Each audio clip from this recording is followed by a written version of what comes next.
अ, जय हिंद दोस्तों। आप सभी का हमारे ड्रीम कंप्यूटर सेंटर जो यूट्यूब चैनल है उसमें आप सभी लोगों का बहुत बहुत स्वागत है। हम उम्मीद करते हैं कि यदि आप मेरे इस चैनल से जुड़े हुए हैं तो आप कुछ नए के लिए जुड़े हुए हैं, ठीक है। और हमने आज आपके लिए टैली प्राइम का वीडियो जो है प्रोवाइड करने की कोशिश किया हमने, और इसमें हम लोग कुछ नए तरीके से सीखेंगे और हमारा ये प्रयास है कि आप बेहतर से बेहतर सीखें।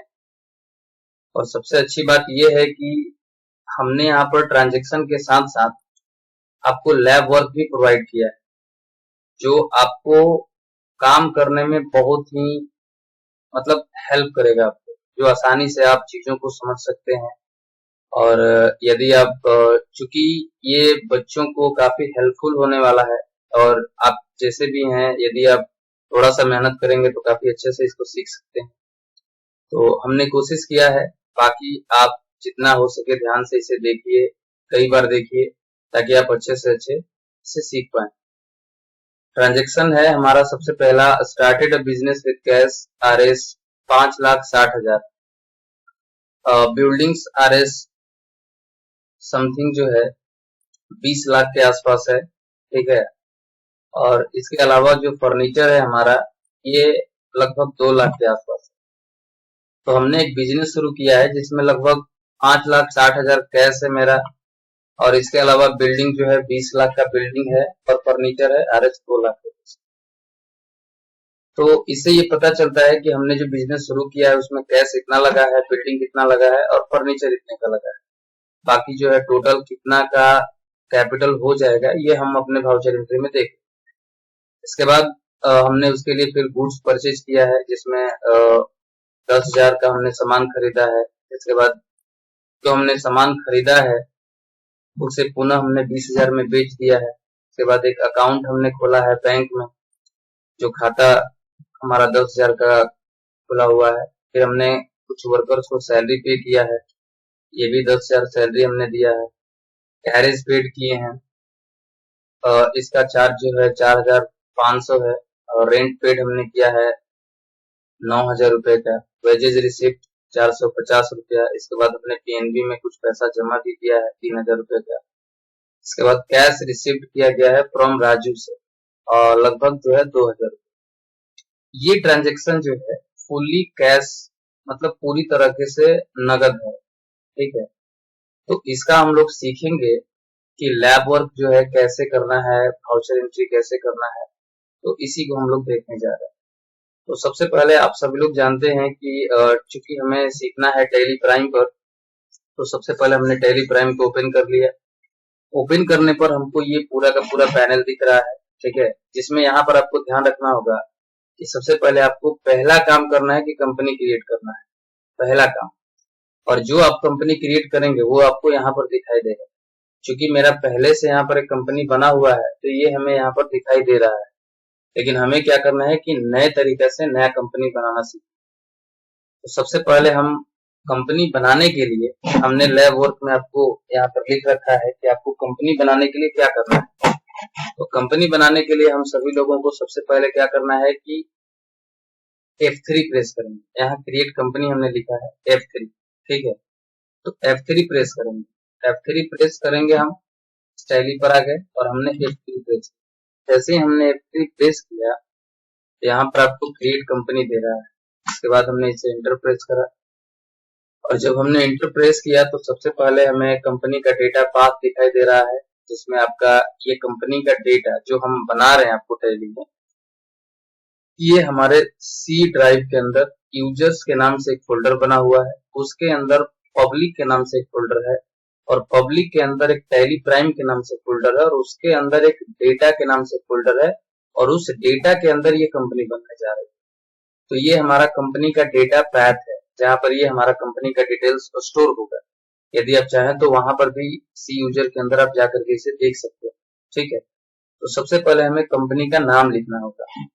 तो मान लीजिए हमने अपने कंपनी का नाम डाला ड्रीम कंप्यूटर, ठीक है। इसके बाद हमने इंटर प्रेस करा। मेलिंग नेम का मतलब होता है कि उसी कंपनी का दूसरा नाम, यदि आप चाहें तो कोई दूसरा नाम भी डाल सकते हैं या फिर आप सेम नाम को वहीं पर छोड़ सकते हैं। इसके बाद हमने पुनः एंटर प्रेस करा और इसके बाद हमने एड्रेस में डाल दिया सासाराम। ठीक है, इसके बाद हम पुनः एंटर दबाएंगे। अगर एड्रेस लंबा है तो थोड़ा सा और इधर बढ़ा लेंगे, ठीक है, नहीं तो आप मान लीजिए अपने हिसाब से छोटा है तो छोटा में भी डाल सकते। इसके बाद हमसे स्टेट पूछ रहा है, हम लोग किस राज्य के निवासी हैं, तो आई थिंक ये हमारी ये कंपनी किस राज्य में है। हमने यहाँ पर बिहार सेलेक्ट किया क्योंकि हम लोग बिहार के रहने वाले हैं। इसके बाद हमारा कंट्री दिखाई दे रहा है जिसमें इंडिया दिख रहा है। इसके बाद सासाराम का पिन कोड डालेंगे, तो 821115 हमारा पिन कोड हो गया। इसके बाद टेलीफोन नंबर डाल लेंगे, तो अपने से कोई भी टेलीफोन नंबर हम मान लेते हैं 06484। आप चाहें तो इसे डाल भी सकते हैं या फिर नहीं भी डाल सकते हैं, कोई दिक्कत नहीं। ठीक है, हमने एक गलत टेलीफोन नंबर डाला है, ठीक है, और बाकी जो है आप अपने हिसाब से इसको नहीं भी डालेंगे तो कोई दिक्कत नहीं। इसके बाद हमने मोबाइल नंबर डाला, इसमें मान लीजिए हमने कोई भी नंबर प्रेस करा है यहाँ, ठीक है, और इस प्रकार से हमने एक मोबाइल नंबर फिल कर दिया। इसके अलावा एक फैक्स नंबर होता है, ठीक है, पहले के समय में फैक्स चलता था, तो आप चाहें तो फैक्स नंबर डाल भी सकते हैं और चाहें तो छोड़ भी सकते हैं, कोई दिक्कत नहीं। इसके बाद यहाँ पर आपको ईमेल का एड्रेस डालना होगा, तो मान लीजिए हमारा ईमेल हो गया dreamcomputer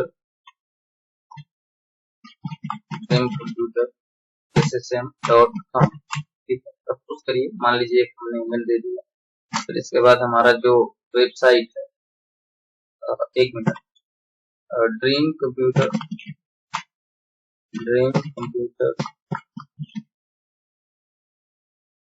इसके बाद हमने @123 gmail.com ठीक है, यहाँ पर @ छूट गया है, तो इसको हम यहाँ पर अपने हिसाब से इसे मैनेज कर लेंगे। ये हमारा @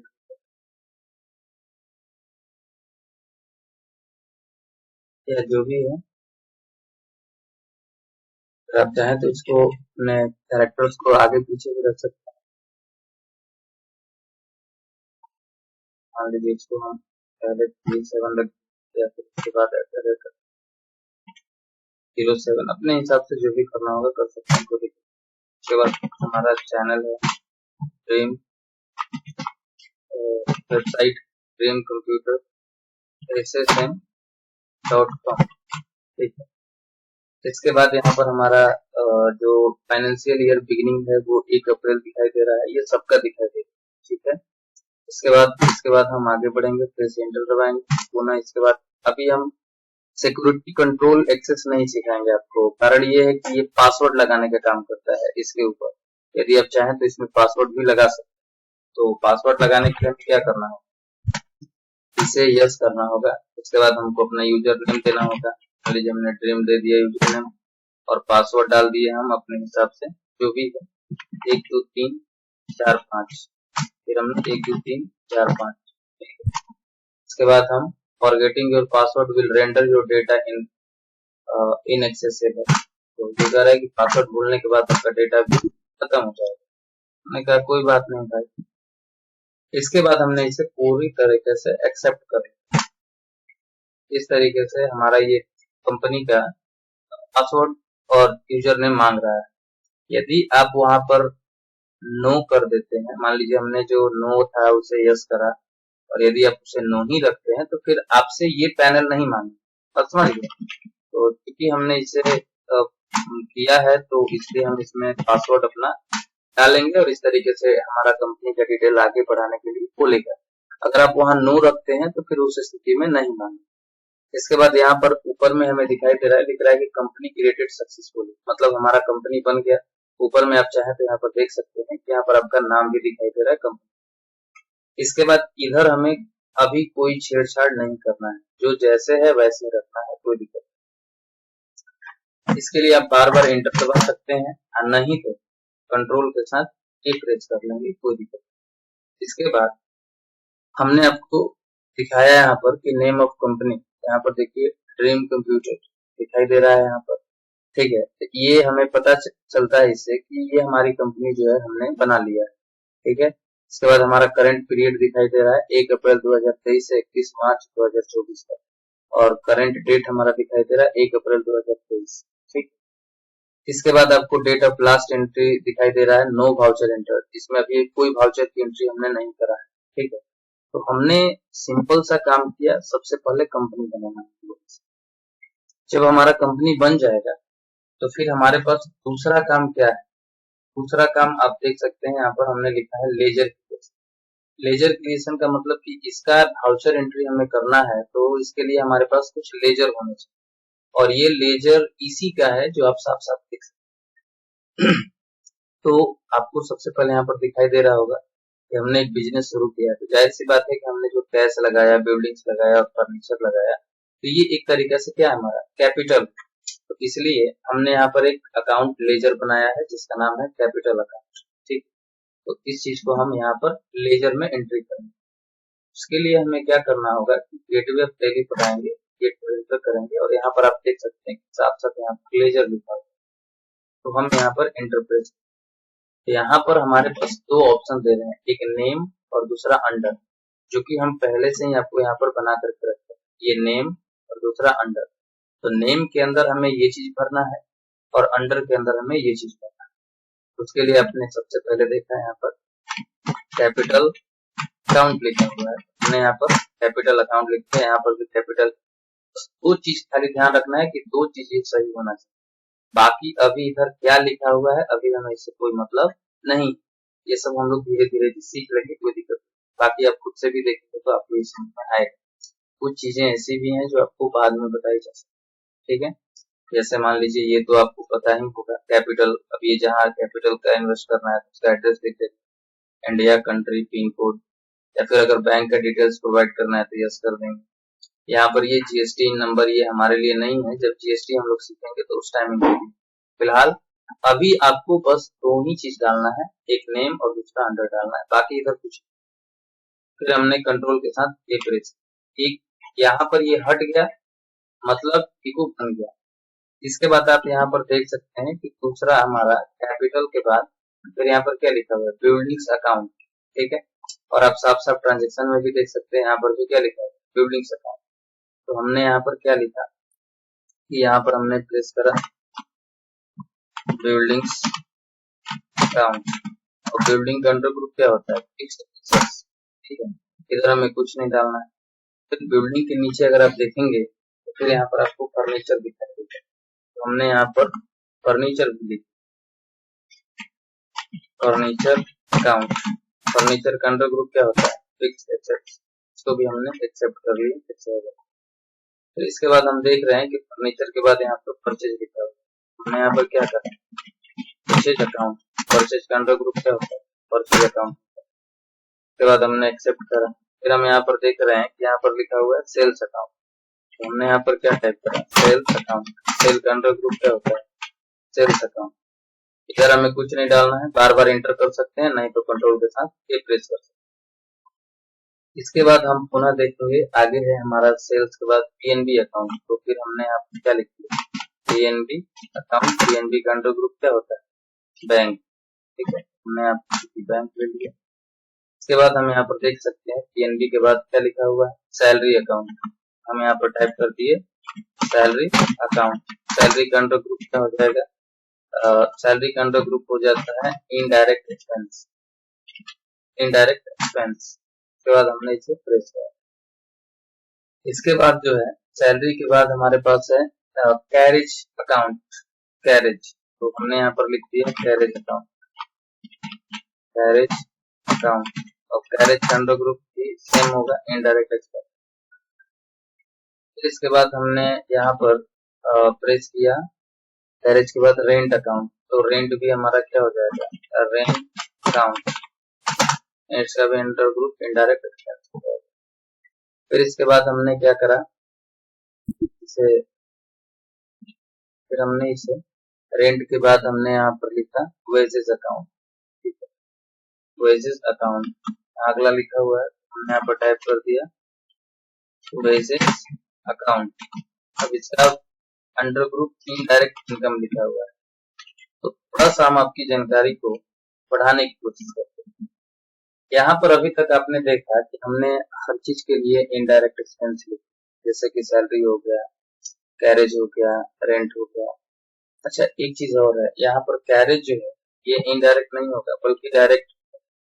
तो वहां हमने डायरेक्ट एक्सपेंस लिखना होगा। कारण ये है कि ये हमारा जो कैरेज होता है ये मतलब हैंड टू हैंड होता है, तो इसलिए ये डायरेक्ट एक्सपेंस होगा। और सैलरी जो होता है इसको हम इनडायरेक्ट एक्सपेंस में इसलिए रखते हैं कि सबसे पहली बात की सैलरी हमें टाइमली मिलता है, तो टाइमली मिलने की वजह से ये इनडायरेक्ट एक्सपेंस, आप समझ गए। और कैरेज जो होता है वो हैंड टू हैंड मिलता है, तो इसलिए ये हमारा डायरेक्ट एक्सपेंस। और दूसरी बात की कैसे पता चल रहा है कि एक्सपेंस है, तो इसका साफ साफ यहाँ पर लिखा हो कि हमने सैलरी पेड किया है। तो पेड करने का मतलब क्या है कि हम ये चीज तभी पेड करेंगे जब हम सामने वाला से कोई काम लेंगे। तो काम लेने का मतलब हमने उसका सेवा लिया और सेवा के बदले में हमने उसे पैसा दिया, तो इसलिए हम इसको कह सकते हैं कि नहीं, हमने इसे क्या करा है, सैलरी पेड किया है। अब समझ गए। अब इसमें सबसे बात बड़ी ये है कि सैलरी पेड करने के सेंस में चूंकि सैलरी हमारा हमें पूरे महीने दिन पर मिलता है, तो इसलिए ये हम इनडायरेक्ट कैटेगरी में रखते हैं। लेकिन वही आप देखेंगे कैरेज तो हमें तत्काल देना पड़ता है, तो इसलिए हम इसे डायरेक्ट के सेंस में रखते हैं। इसके बाद हम यहाँ पर देख रहे हैं रेंट पेड, तो आप रेंट भी मंथली देते हैं, तो चूंकि ये पेड कर रहे हैं, चूंकि आप वहां रह रहे हैं इसलिए आप पेड कर रहे हैं, तो इसलिए ये इनडायरेक्ट एक्सपेंस। उसी प्रकार से आप देखेंगे वेजेज रिसीव्ड लिखा हुआ है, तो यहाँ वेजेज रिसिप्ट का मतलब है कि आपने वेजेज किसी के यहाँ मजदूरी किया है और तब आपको मिला है, यानी एक तरीके से ये इनकम कर रहा है। तो ये भी हमारा वेजेज जो है मजदूरी चूंकि हमें तुरंत मिलता है, तो इसलिए हम ये डायरेक्ट कैटेगरी में रखते हैं, ये डायरेक्ट इनकम। तो अब हम यहाँ पर थोड़ा सा सुधार करेंगे। एक चीज हमने गलत यहाँ पर किया है, ठीक है। तो सुधार करने के लिए दो तरीका, या तो आप यहीं पर पेज अप और पेज डाउन कर लीजिए। कीबोर्ड में पेज अप और पेज डाउन बटन होता है। आप लेजर बना रहे हैं, आपको पीछे वाले लेजर पर जाना है, यहीं पर पेज अप करिए। पेज अप करेंगे तो उससे फायदा ही होगा कि आपका जो लेजर बना हुआ है वो इसमें दिखाने लगेगा।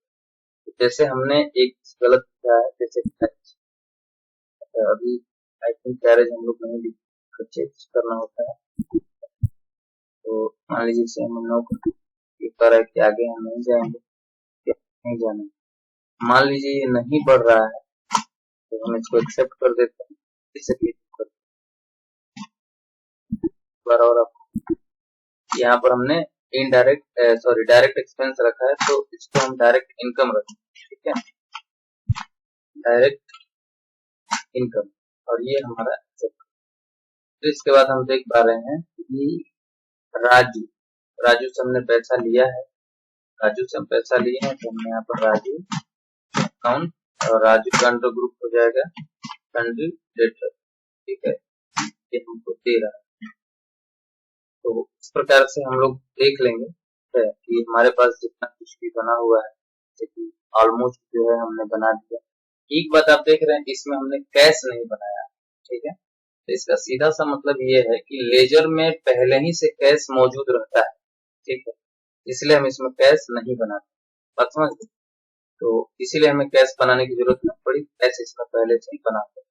अब हमको क्या करना है कि ये चीज जानना है कि क्या वाकई में हम जो बनाए हैं वो हम मतलब है या नहीं। तो हम क्या करते हैं कि उसको चेक करने के लिए अल्टर का इस्तेमाल करते हैं, या फिर चेक के अलावा अगर मान लीजिए आपको लेजर में कोई बदलाव करना है या उसे डिलीट करना है, तो भी हम अल्टर का ही इस्तेमाल करें, ठीक है। तो अल्टर करके पुनः हम लेजर पे जाएंगे और जितना भी हमने यहाँ पर ट्रांजेक्शन बना रखा है, लेजर बना रखा है, ये सब वहां पर मिला लेंगे। तो आप यहाँ पर साफ साफ देख सकते हैं कि यहाँ पर हमारे पास ये लेजर जो कुछ भी है यहाँ पर सब कुछ दिखाई दे रहा है कि हमने जो जो भी बना के रखा है यहाँ पर पूरी तरह से, ठीक है। थोड़ा सा इसको अंदर कर देते हैं, आप देख सकते हैं जैसे यहाँ पर बिल्डिंग्स है, इसमें बिल्डिंग चाहे आप काउंट भी कर सकते हैं, 1 2 3 4 5 6 7 8 9 10 11, और यहाँ पर भी है 1 2 3 4 5 6 7 8 9 10 11 12 और एक कैश वाला 13। तो टोटल 2 पहले से मौजूद रहता है, एक प्रॉफिट एंड लॉस का, ठीक है, और एक कैश का। तो 11 हमने बनाया है और 2 पहले से। तो फाइनली जो है हमें यहाँ से पता चलता है कि ये हमने पूरा बना लिया। अब हमें तीसरा काम क्या करना है, वाउचर एंट्री करना है। तो वाउचर एंट्री करने के लिए हम यहाँ पर पहले से लिख के रखे हैं। पहला वाउचर एंट्री जो है F6 में होगा। इसका मतलब ये है कि हमें बिजनेस शुरू करना है, तो चूंकि कैश जो है हमारे कंपनी के अंदर इन होता है, तो इसलिए ये हमारा F6।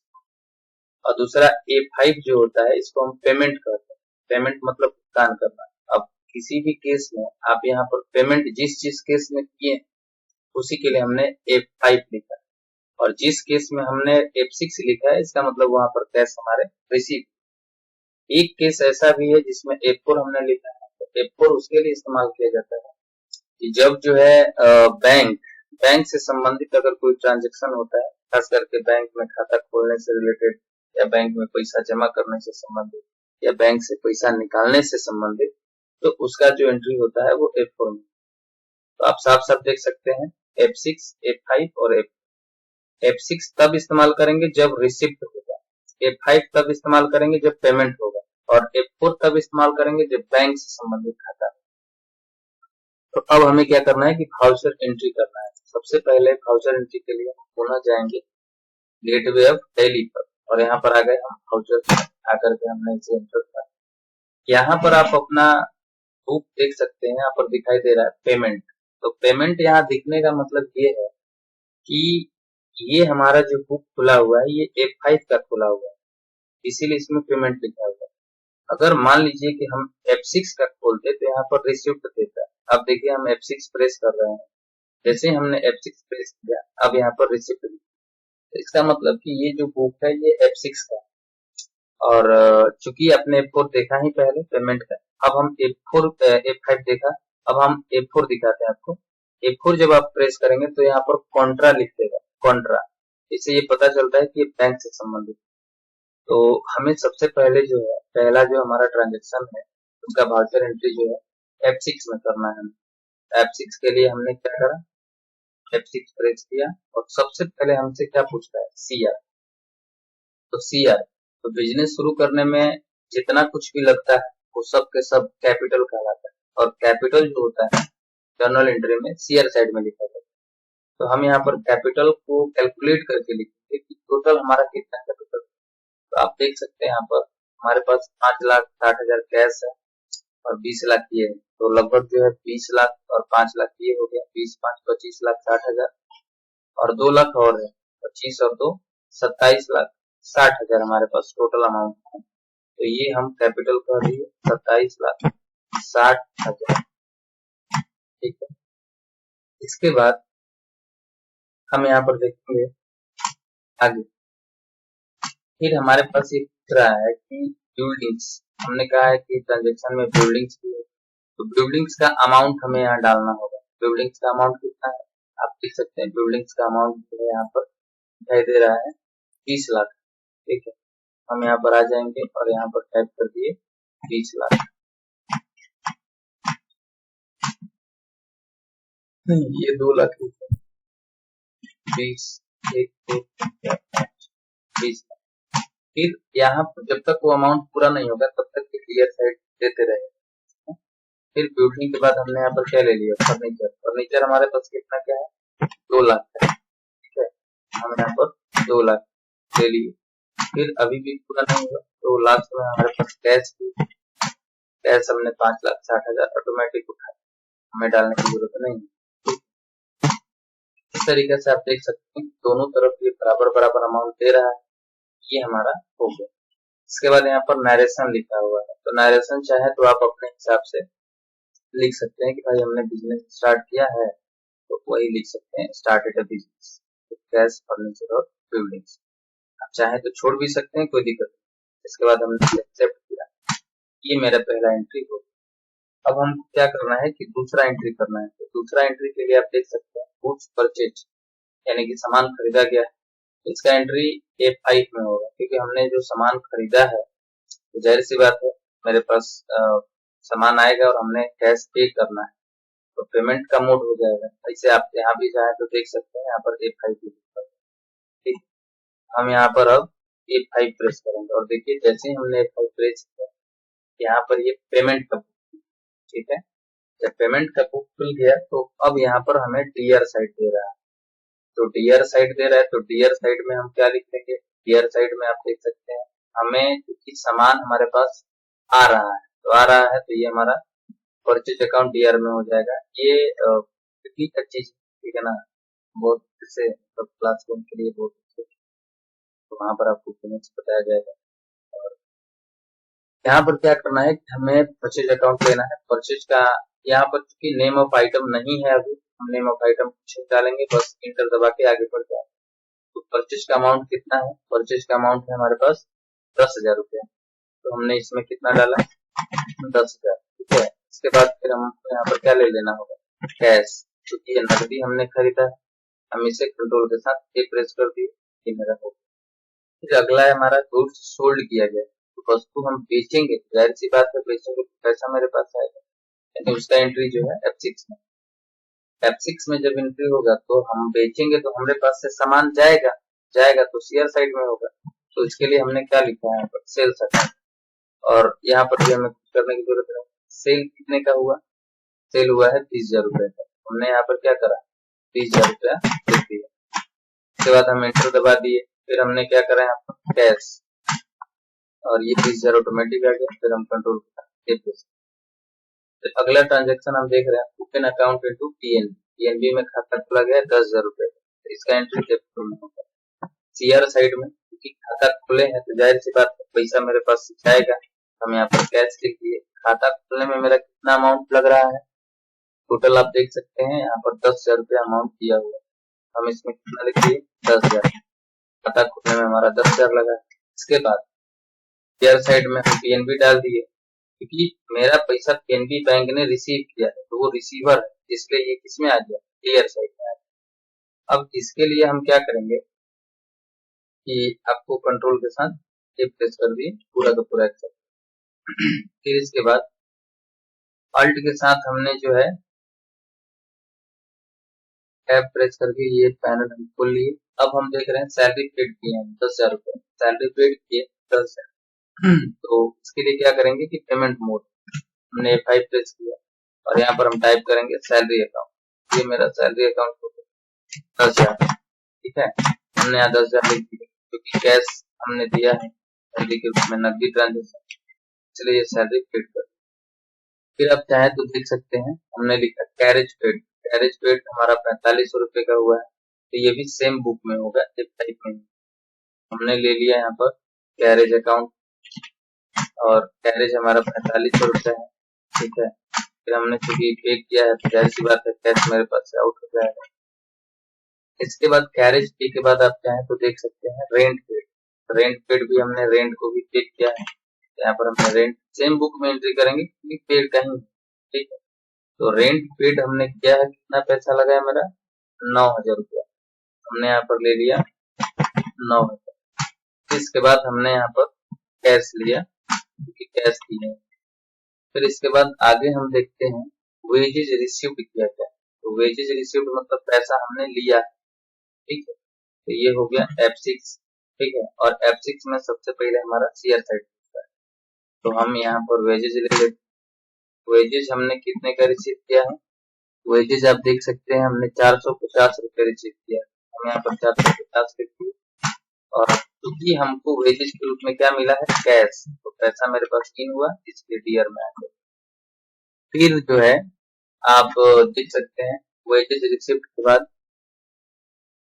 Cash deposit into PNB, क्योंकि पीएनबी में खाता खुला है, पीएनबी में ही पैसा जमा, तो यहाँ पर हमने ले लिया शेयर साइड में कैश अकाउंट, और पीएनबी में हमने कितना अमाउंट जमा किया है, टोटल 3,000 रुपए, तो हमने यहाँ पर लिख दिया 3। फिर हम आगे बढ़ेंगे और डीआर में ऑटोमेटिक पीएनबी उठा ली जाएगी, ठीक है। तो हमने यहाँ कुछ नहीं डालना, इधर कुछ नहीं डालना, डायरेक्टली कंट्रोल के साथ दबा दीजिए, नहीं तो बार बार एंटर दबा दीजिए, कोई दिक्कत नहीं। फिर हम देखेंगे अगला ट्रांजेक्शन जो है cash received from Raju, Raju से हमने पैसा लिया, तो इसका भी एंट्री F6 में। अब रही बात कि राजू से हमने पैसा लिया है, तो राजू को मेरे तरफ का नहीं है, सामने से आया है, तो राजू का अमाउंट दे दिया, कितना हो जाएगा 2,000 रुपया, हमने यहाँ पर 2000 दे दिया। ठीक है, अगर कुछ नहीं करना है तो फिर वैसे रहेगा। और राजू से हमने क्या लिया, कैश। इस प्रकार से हमारा ये ट्रांजेक्शन का वाउचर एंट्री जो है कंप्लीट होता है। ठीक, अब इस बात की जानकारी हमें अंतिम में लेनी होती है कि हमने क्या करा, प्रॉफिट किया या लॉस। तो आप समझ सकते हैं हमारी कंपनी में घाटा लग गया 13,050 रुपए। ठीक है, अगर इसे डिटेल में देखना होगा तो अल्ट के साथ आप F1 प्रेस करें। इसमें आप कितना कितना क्या किए हैं, सेल कितने का किए हैं, परचेज कितने का किए हैं, बैचेस कितना है, गैरेज रेंट, सैलरी, ये सब यहाँ पर आपको दिखाई देगा। ठीक है, तो अल्ट के साथ F1 प्रेस किया जाता है। तो ये हमारा नेट लॉस है 13,050 रुपए। ठीक है, तो उम्मीद करते हैं कि आपको काफी अच्छे से समझ में आया होगा। और हाँ, एक बात और भी है कि बाकी का बहुत कुछ फैक्टर है, जैसे आपको ये बात नहीं पता चल रहा होगा कि डीआर साइड में कैसे आ गया, सीआर साइड में कैसे आ गया। तो इस सब का बेसिक क्लास भी यूट्यूब के माध्यम से आपको बहुत जल्द मिलने वाला है। ठीक है, और बहुत जल्द जो है इस सब चीज जो है आपको 0 लेवल से मिलेंगे। कैसे जर्नल एंट्री बनाएंगे, कैसे ये पता चला कि डीआर में गया, कैसे पता चला कि सीआर साइड में गया। ठीक है, तो फिलहाल क्या है कि बच्चों को बहुत ज्यादा दिक्कत होता है लैब वर्क करने में, इसलिए हमारा पर्पस एक है कि मैं आपको लैब वर्क दिया, बाकी धीरे धीरे वो सारी चीजें भी आएंगी। तो आज के लिए इतना ही। मिलते हैं फिर हम लोग अगले वीडियो में। तब तक के लिए आप अपना ध्यान रखिए, ख्याल रखिए। जय हिंद।